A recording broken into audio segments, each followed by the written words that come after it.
Hey, beautiful people. Welcome to the very first episode of Secure the Soft Life.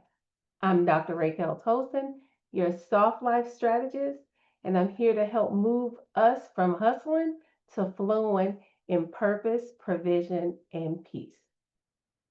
This space was created for those of us who are done with doing life the hard way. We're, we're not going to chase or grind anymore. We're choosing alignment, softness, and a life that actually feels good. So, today I want to take a few minutes to share my journey with you because this podcast isn't just about information, it's about transformation. And every transformation starts with a wake up call. Yeah, a wake up call. It makes me think of Spike Lee's movie when he's like, "Wake up! Wake up!" Remember that? I don't know. You might be too young. If you're my age, you remember that. School days. And he did the wake up call. So my wake up call was in October, October 8th to be exact. And I like to call it Raytober because Oct means eight and October is actually the 10th month. So Raytober just sounds better, okay? But anyway, so my turning point, my wake up call came when I turned 55 because I thought about my mother. My mother died at 65. And when she turned 65, she had no idea that she was only going to have 10 years left of life. Now, I'm not saying that I'm going to die in 10 years. Hopefully I get 100 years. That's the goal, get to make it to 100, right? But it made me think, what if I only had 10 years left? How would I want to spend my remaining 10 years, right? And I didn't think I wanted to spend it at my job, the job as a pharmacist. Not full time anyway, and not, having to ask people if I could take off. Like, what? Yeah, that's not me. My job was great when I could give away my shifts, but when they decided that people couldn't do overtime, I couldn't give away my shifts. So it just became not the job for me. So I was just thinking, like, for the next 10 years, if I was only going to have 10 years, what, how would I want my life to be? And it was like, I stopped asking, what should I do? And I started asking who I wanted to become. Like, what kind of person did I want to be? Right. And it just required me to stop chasing my paycheck, basically. That's not the person I want to be. So I decided to quit full time employment and be a full time business owner and work my business and um, and do my podcast and my YouTube channels and go out and just see the world and meet interesting people like you. So part of deciding, like what to actually do, like who to become, I did like a deep dive into self discovery. Now, I actually, some people are like, I don't know my purpose, I don't know what I'm here for. And if you're in your 50s and you think like that, you are not alone. Most of us are like, I don't know, what was I put on this earth for?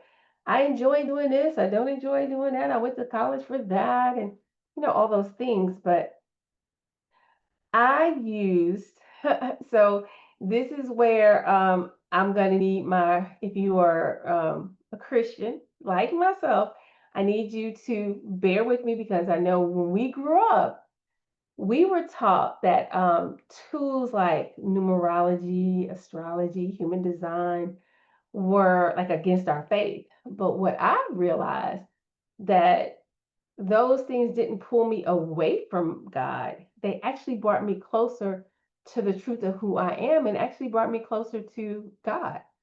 So let me just share a little bit what I learned about myself.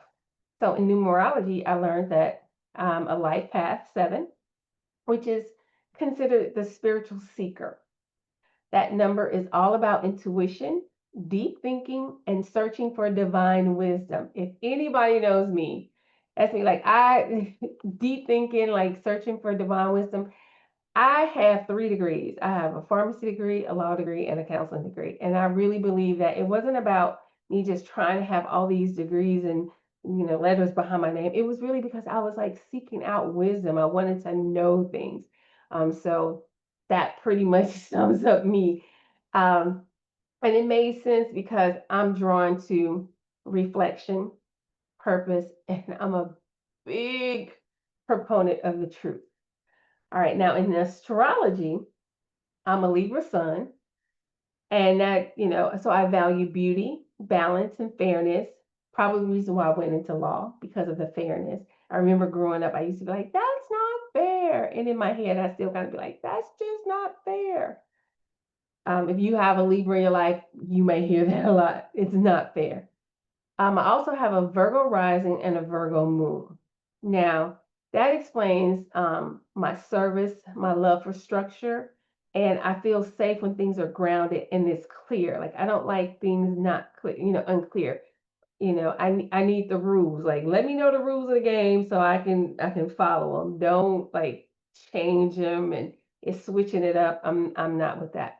I think those Virgo traits also kind of make me a perfectionist.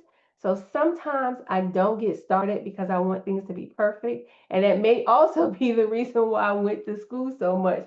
Because if I or I got to learn, if I want to do something, I want to learn all about it so I can it could be perfect.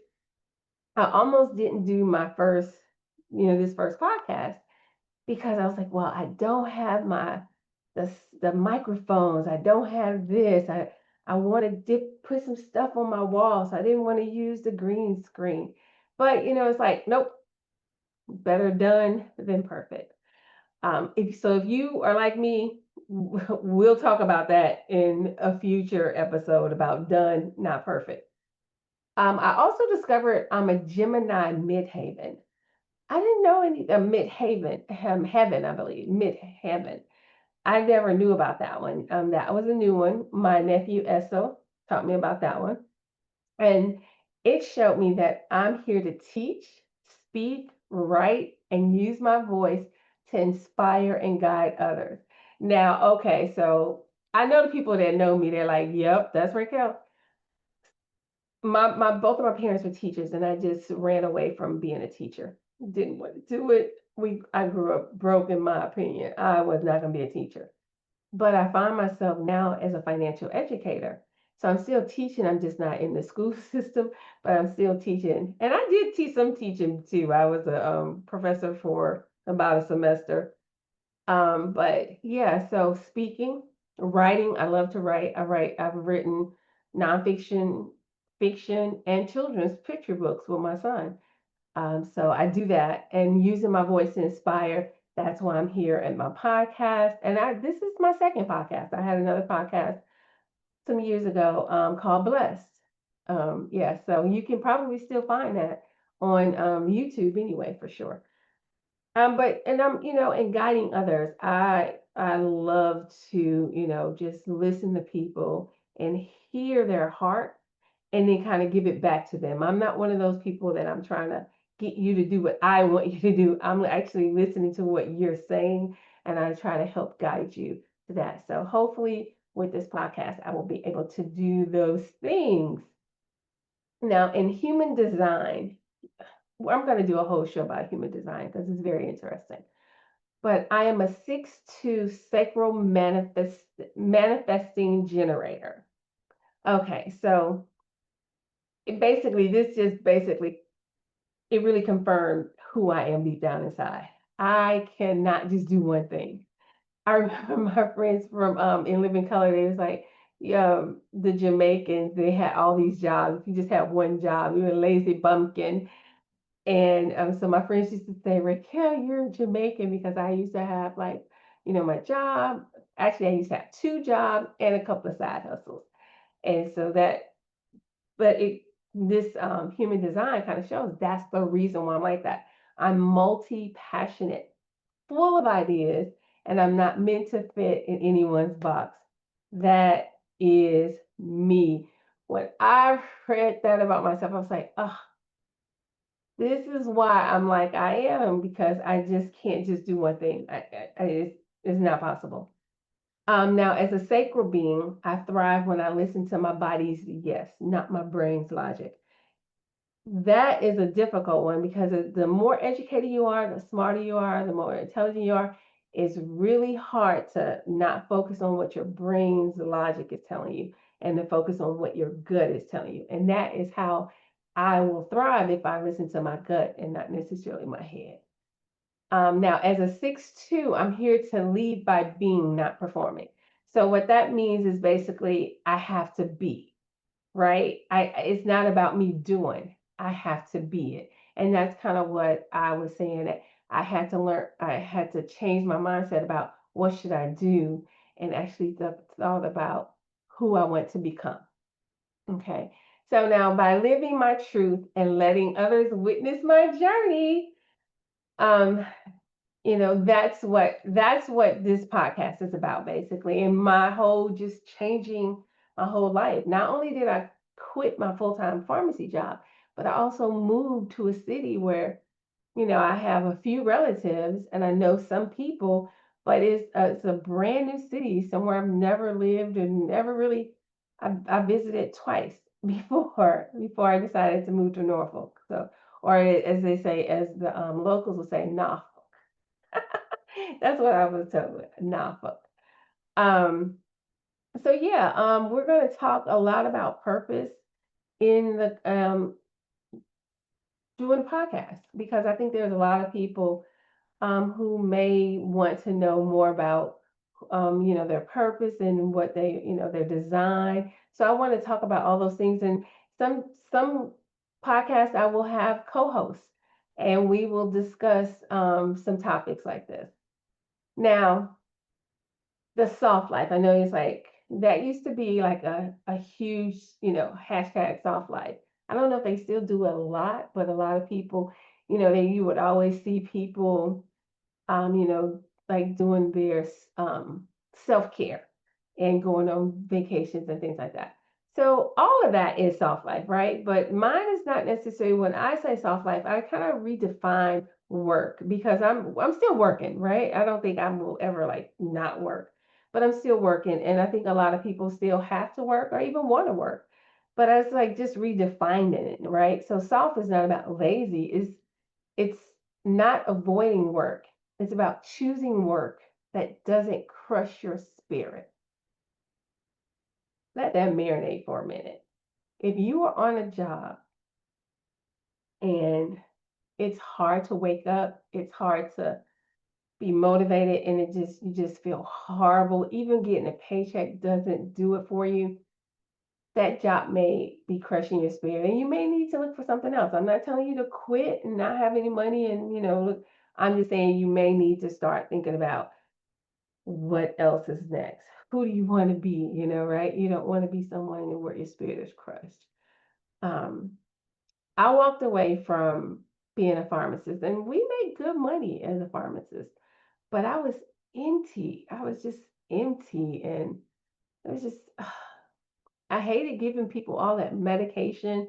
I hated telling them, about their medication, as opposed to telling them, okay, maybe you should go see a trainer, maybe you should go see a nutritionist, and things like that. And then my company didn't even want me to be on the phone for too long. So, I got in trouble one time because I was spending like maybe 10 minutes with somebody, and 10 minutes in the scheme of things, talking to somebody about their health and their medication. 10 minutes is not long, right? But yeah, I got like I had to go through training again with somebody because I stayed on the phone for 10 minutes with somebody. Whew. Anyway, so I now do work that's going to light me up, that makes me feel good, that I can spend a lot of time with somebody when I'm educating them about their finances, or when I'm, talking about helping them strategize on their soft life. I can spend more time, right? And I'm looking forward to that. And it just makes me feel all good inside. All right, so let's talk about how I define soft life. Okay, so I have 4 pillars. The S, securing your future. Okay, this is important. This is where the financial foundation comes in, right? Peace, you need provision, right? Let's just be honest. People that don't have money don't have a whole lot of peace. Now, I'm not saying don't write in. I'm not saying that you can't have peace if you are poor. What I'm saying is when you have provision, more peace is available. That's how I will put that. And so I teach people about financial education.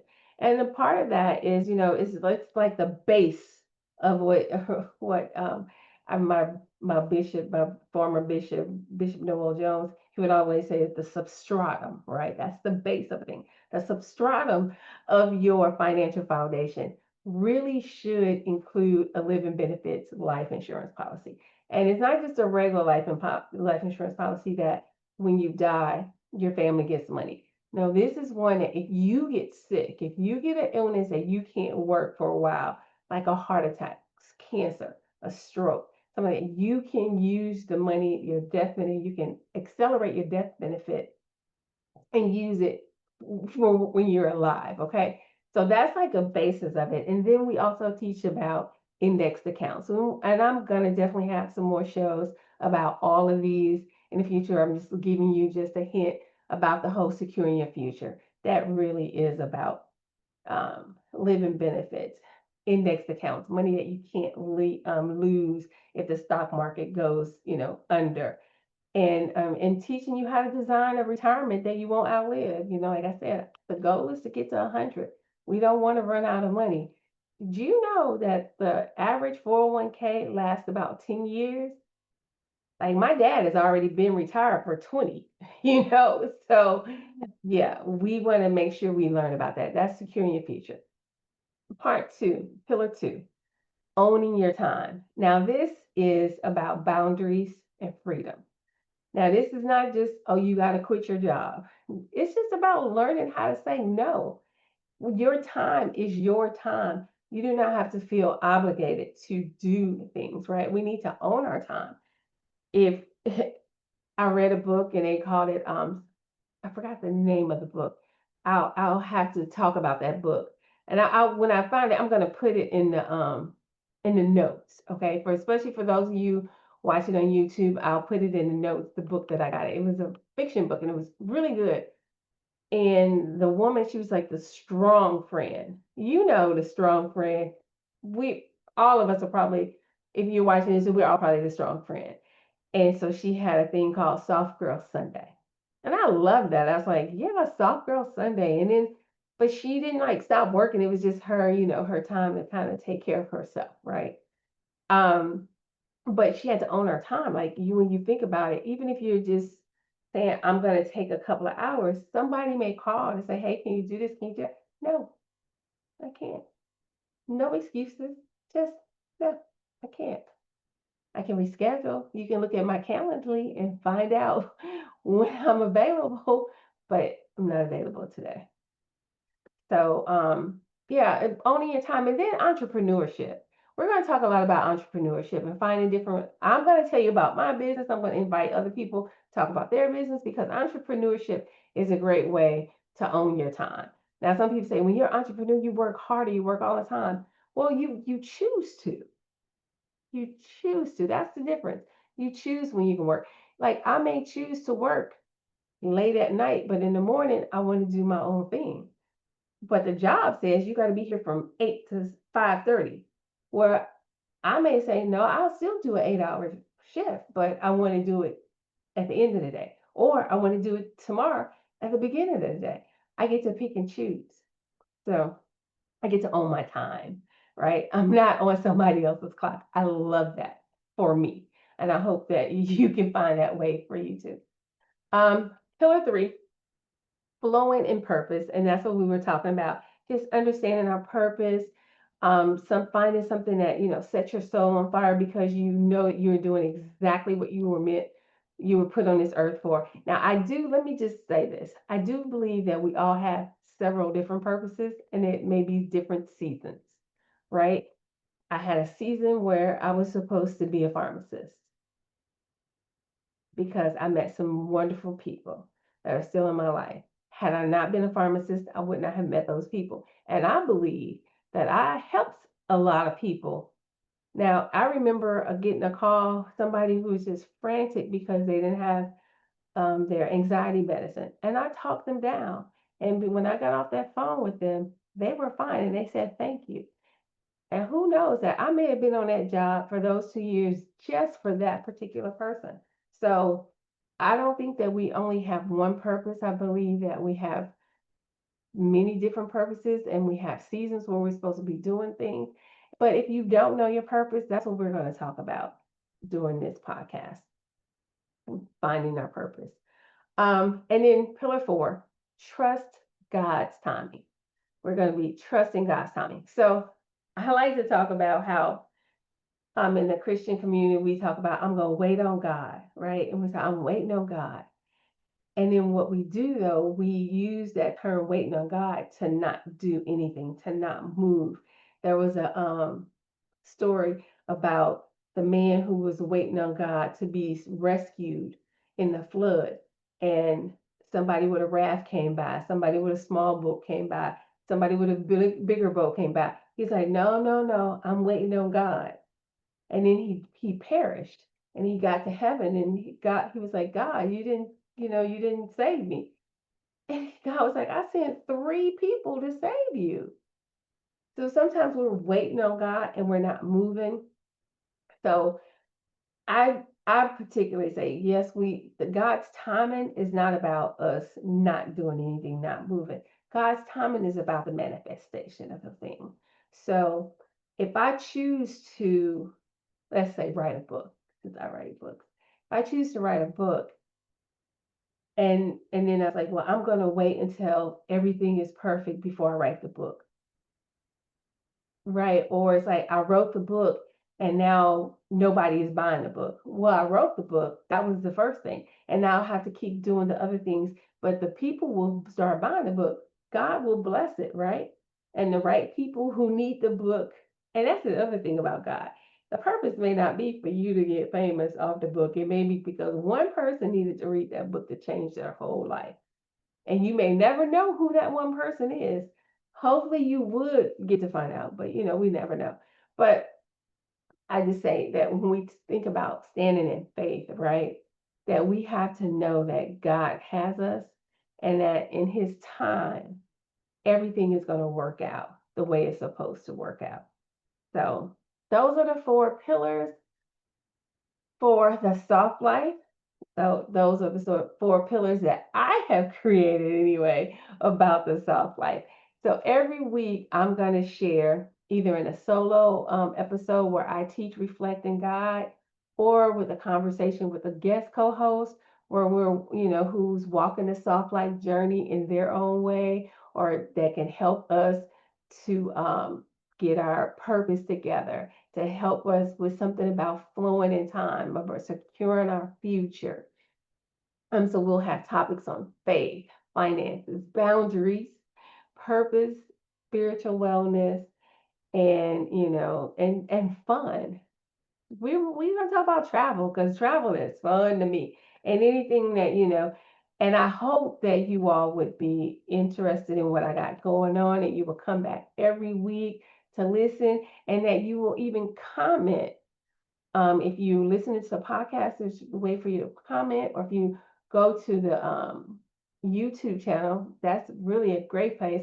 Go to the YouTube channel, subscribe, and then comment on what you thought about the episode, what you would like to see in future episodes, and if you are somebody who is living your soft life and you want to share, you can come on and be a co-host, and we can um, talk about your soft life journey. Okay. Well, that's all I got for today. I hope you all are as excited as I am to get into um, this soft life era, because I'm excited. I'm excited. 55, living my soft life era at the marina. And I'm going to show you all. I'm going to have to figure out how to do do some of the podcasts or the the YouTube channel out on the porch so you can see the marina. because it's really cool. But thank you so much. You have a great day. Have a great day. And I want you to rest in alignment, move with intention, and God continue to show us how good life can be. I say, and so let it be. Until next week.